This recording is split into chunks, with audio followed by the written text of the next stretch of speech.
দুটা বিশেষকৈ গুৱাহাটীত ভাল কাম হ'ব মই আপোনালোকক জনাব খুজিছোঁ। ভৰলুমুখৰ পৰা শান্তিপুৰলৈ যোৱা ফ্লাইঅভাৰখন উৰণীয়া সেতুখন কালি আমি শুভ উদ্বোধন কৰিম। এই উৰণীয়া সেতুখন আমি গণপৰিষদ দলৰ এসময়ৰ নেতা আৰু অসমৰ ভাৰতবৰ্ষৰ ৰাজনীতিত অসমক অতি সুন্দৰভাৱে প্ৰতিনিধিত্ব কৰা দেশৰ প্ৰাক্তন আইন মন্ত্ৰী দীনেশ গোস্বামীৰ নামত আমি শ্ৰদ্ধাঞ্জলি হিচাপে নামাকৰণ কৰিছোঁ।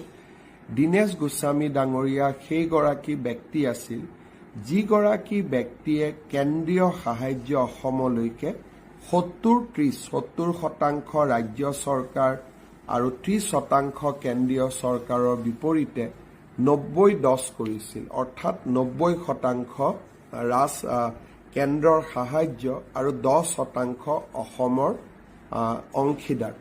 আজি সেই সিদ্ধান্তৰ কাৰণে এতিয়াও আমি ৱৰ্ল্ড বেংক আদিৰ পৰা যি ঋণ পাওঁ তাৰ 90% ভাৰত চৰকাৰে উভতাই দিয়ে, 10%হে আমাৰ ৰাজ্য চৰকাৰে উভতাই দিয়ে।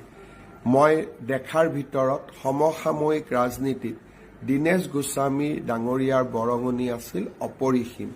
এই উৰণীয়া সেতুখন দীনেশ গোস্বামীৰ নামত অৰ্পণ কৰিবলৈ পাই আমি সঁচাকৈয়ে আনন্দিত হৈছোঁ। অহাকালি আৰু এটা গুৱাহাটীত পুৰণা DC কোৰ্টত আমি যি উদ্যান বনাই আছোঁ সেই উদ্যানৰ আৰু এটা অংশ আমাৰ ব্ৰহ্মপুত্ৰ নদীৰ কাষত যি উদ্যান বনাই আছোঁ তাৰ আৰু এটা অংশৰ শুভ উদ্বোধন হ'ব।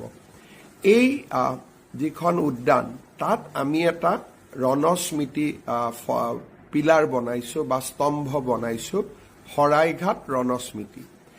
এই শৰাইঘাট ৰণস্মৃতিত প্ৰথমবাৰৰ বাবে আমি সাঁচিপাতৰ পৰা নাম লৈছোঁ যে লাচিত বৰফুকনৰ লগত শৰাইঘাট যুদ্ধত কোনে কোনে যুঁজ দিছিলে।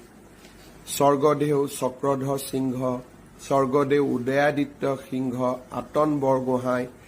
আতন বুঢ়াগোহাঁই, লাচিত বৰফুকন, এনেকে মিৰি সন্দিকৈ যিমানে আচলতে লাচিত বৰফুকনৰ লগত শৰাইঘাটত যুঁজ দিছিল সকলোৰে নাম আমি অংকিত কৰিছোঁ আৰু এই স্তম্ভটোৰ নাম দিছোঁ শৰাইঘাট ৰণস্মৃতি স্তম্ভ।